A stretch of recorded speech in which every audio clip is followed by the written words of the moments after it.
नमस्कार साथियों, आपके अपने YouTube चैनल जीके फास्ट में आपका स्वागत है। दोस्तों, हम संविधान सभा पढ़ रहे थे जिसमें हमने संविधान की पृष्ठभूमि देख ली थी। आज हम संविधान सभा में कौन सी महिलाएं और किस प्रांत से कितने सदस्य शामिल हुए और कितनी महिलाएं शामिल हुई, SC ST के कितने सदस्य थे, सबसे ज़्यादा किस प्रांत से थे, किस प्रांत ने कोई प्रतिनिधि नहीं भेजा और सबसे ज़्यादा किस प्रांत से महिलाएं थी, किसने हस्ताक्षर किए और कौन सी जो रियासतों से प्रतिनिधित्व करने वाली महिला थी। तो दोस्तों, संविधान सभा में कुल 15 महिलाओं ने भाग लिया था। कितनी महिलाओं ने भाग लिया था? 15 महिलाओं ने। आपसे क्वेश्चन पूछे कि संविधान सभा में कुल कितनी महिलाएं शामिल थी, तो 15 महिलाएं शामिल थी, जिसमें सरोजनी नायडू, जो इसने कहा का प्रतिनिधित्व किया था बिहार से। सरोजनी नायडू देश की पहली महिला राज्यपाल थी। इसने ये कहा था कि राज्यपाल सोने के पिंजरे में कैद चिड़िया के समान है। दूसरी है राजकुमारी अमृत कौर। राजकुमारी अमृत कौर मध्य प्रांत का प्रतिनिधित्व क्या था, मध्य प्रांत से चुनी गई थी। इसका क्वेश्चन अभी रीट मेंस में पूछा गया कि जो मंत्री बनी थी वो कौन थी? राजकुमारी अमृत कौर, जो स्वास्थ्य मंत्री बनी थी। फिर आती है सुचेता कृपलानी। सुचेता कृपलानी देश की पहली महिला मुख्यमंत्री है। इसने संयुक्त प्रांत का प्रतिनिधित्व किया था। इसे संयुक्त प्रांत से चुना गया था। विजय लक्ष्मी पंडित यूएनओ की जो महासभा थी उसकी 8वें सत्र की ये अध्यक्षा बनी थी और ये संयुक्त प्रांत से चुनी गई थी। फिर लीला रॉय पश्चिम बंगाल से चुनी गई।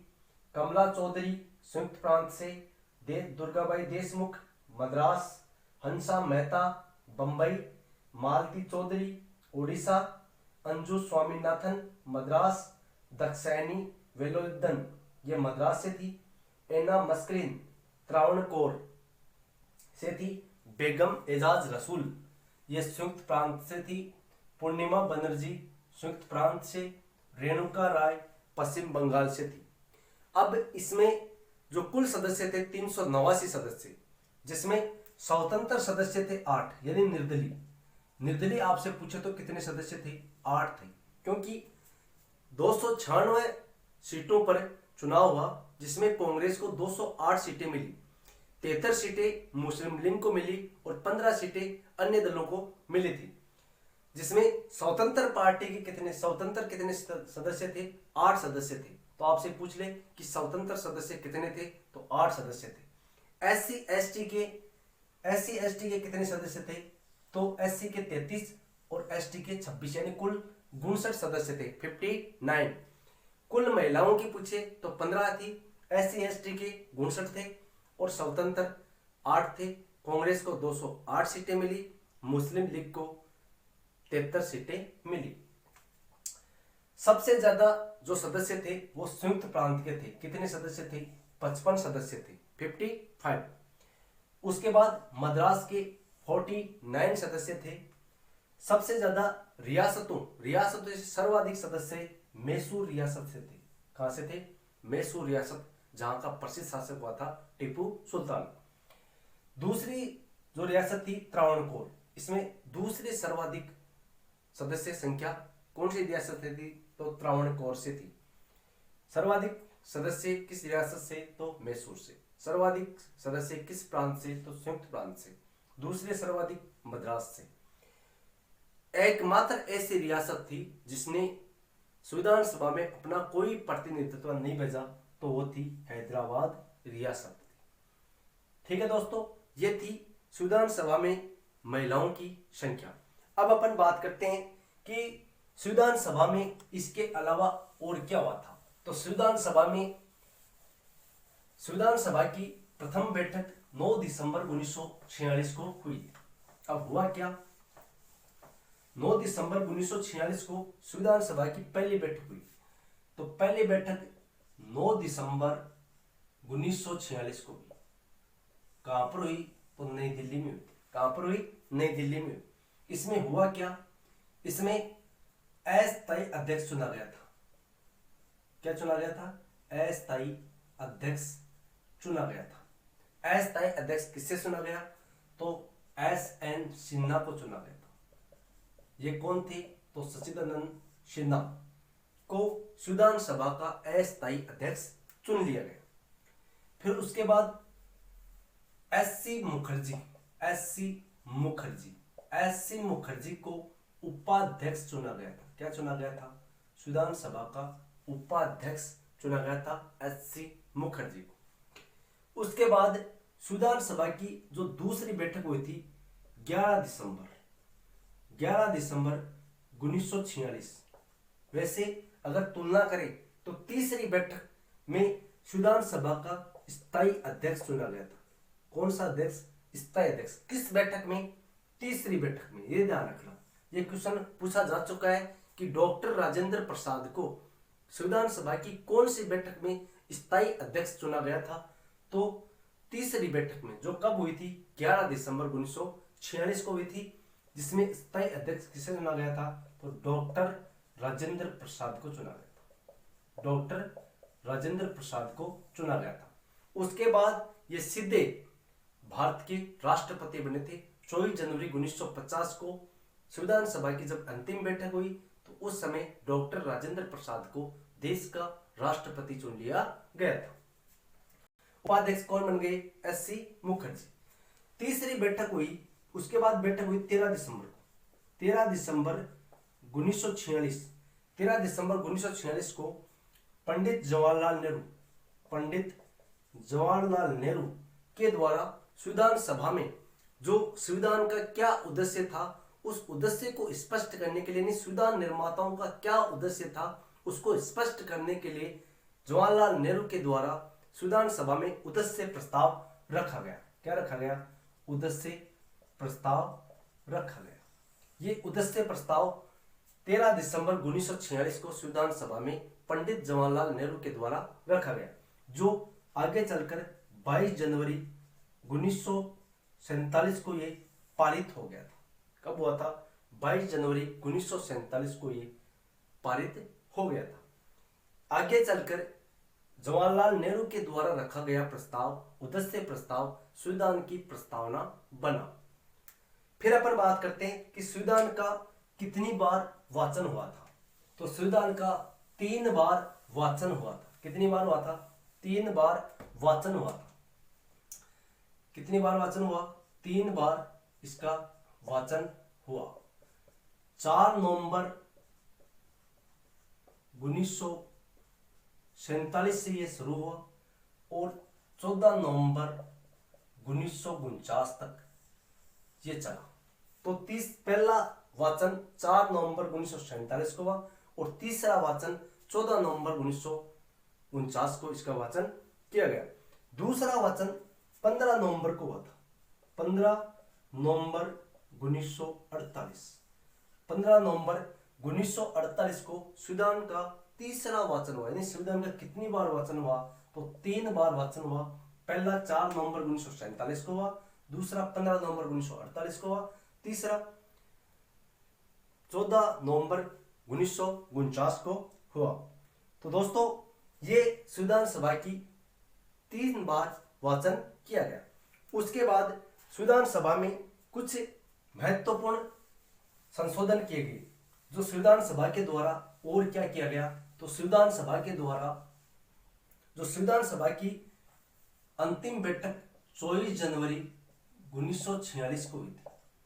24 जनवरी 1948 को 24 जनवरी 1948 को संविधान सभा की अंतिम बैठक हुई और अंतिम बैठक हुई तो इसमें देश को राष्ट्रगान, राष्ट्रगीत और देश का राष्ट्रपति चुन लिया गया था।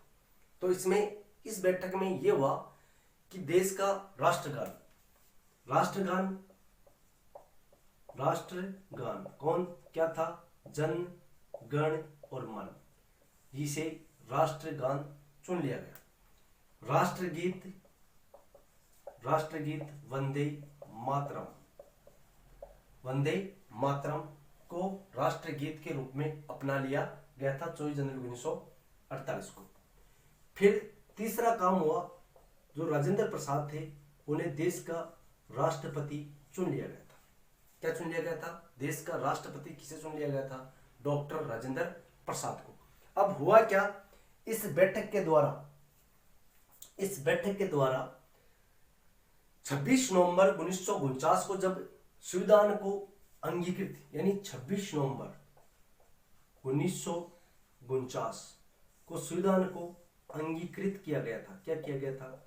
अंगीकृत किया गया था, यानी कुछ लगभग 15 अनुच्छेद इस दिन लागू हो गए थे।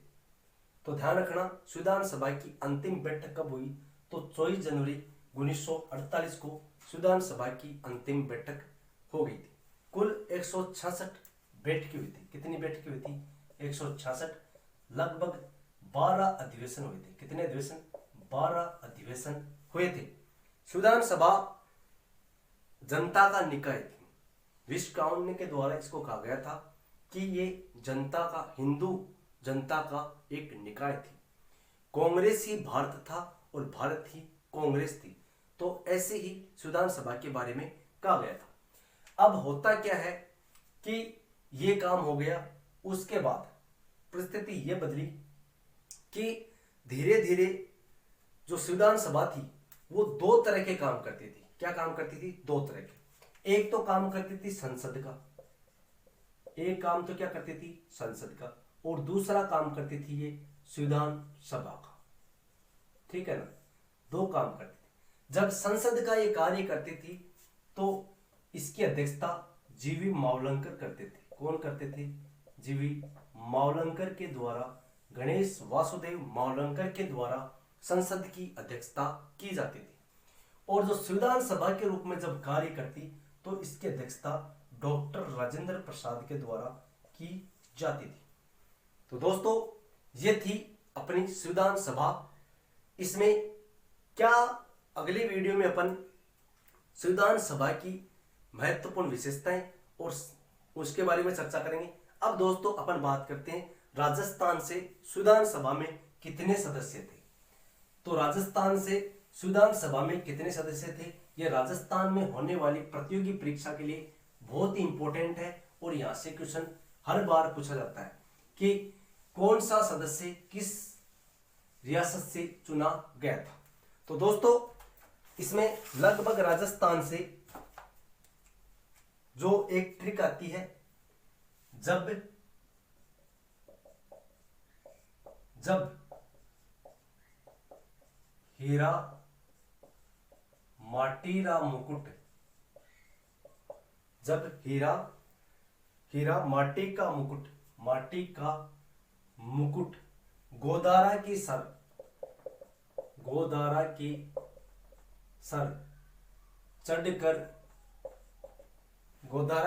चढ़कर जय बोले। एक ट्रिक है, जब हीरा माटी का मुकुट गोदारा के सर चढ़कर जय बोले। इसमें राजस्थान के जितने सदस्य थे संविधान सभा में वो सभी आ जाएंगे। तो सबसे पहले जैसे जसवंत सिंह। कौन थे? जैसे जसवंत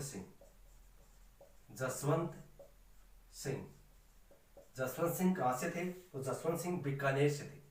कहां से थे? बीकानेर से जसवंत सिंह। उसके बाद बजाज बलवंत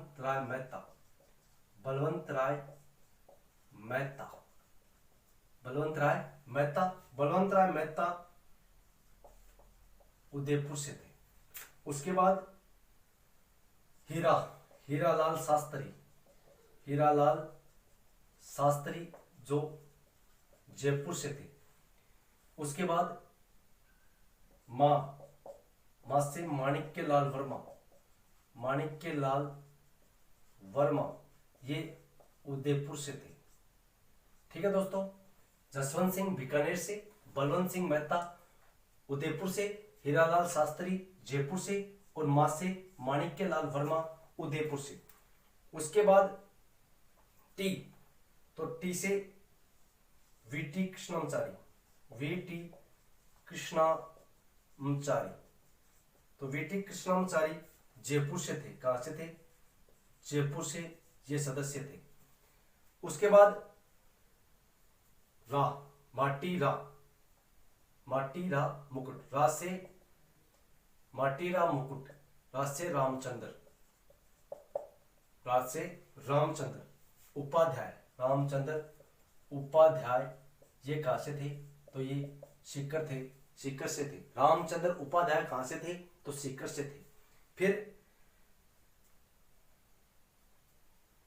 राज से राय बहादुर एक था, राज से राय बहादुर, राय बहादुर, राय बहादुर ये भरतपुर से थे। कहां से थे? भरतपुर से थे। उसके बाद मुकुट, मुकुट से मुकुट बिहारी भार्गव, मुकुट बिहारी भार्गव ये अजमेर मेरवाड़ा से थे। अपने राजस्थान में एक केंद्र शासित प्रदेश था जिसका नाम था अजमेर मेरवाड़ा, वहां से थे मुकुट बिहारी भार्गव। ये एग्जाम में क्वेश्चन पूछा जा चुका है। उसके बाद सरदार सिंह, सर का सरदार सिंह, सर का सरदार सिंह। गोदारा, गोदारा से देखते हैं, गो से गोकुललाल असावा, गोकुललाल असावा, गोकुललाल असावा सापुरा भीलवाड़ा से। कहां से थे? सापुरा भीलवाड़ा से थे। उसके बाद दासे दलेल सिंह, दलेल सिंह कहां से? तो कोटा से, दलेल सिंह कोटा से। फिर राज से राय बहादुर आ गया, राज से राय बहादुर यहाँ पे लिख लेते हैं, राज से राय बहादुर, राय बहादुर कहां से? भरतपुर से। तो राय बहादुर भरतपुर से। सर चढ़कर, सर से सरदार सिंह, सर से सरदार सिंह, सरदार सिंह कहां से थे? तो सरदार सिंह खेतरी से थे। कहां से थे? खेतरी से थे। फिर जय बोले, तो जय से जय नारायण व्यास, जय नारायण व्यास, जय नारायण व्यास कहां से थे? तो ये जोधपुर से थे, जोधपुर से। तो ये राजस्थान के महत्वपूर्ण संविधान सभा में सदस्य थे।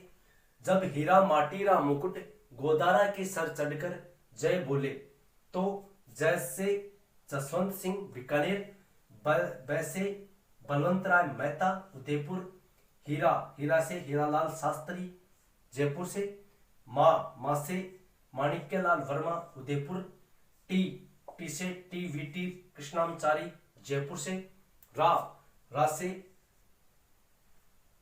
रामचंद्र उपाध्याय सीकर से।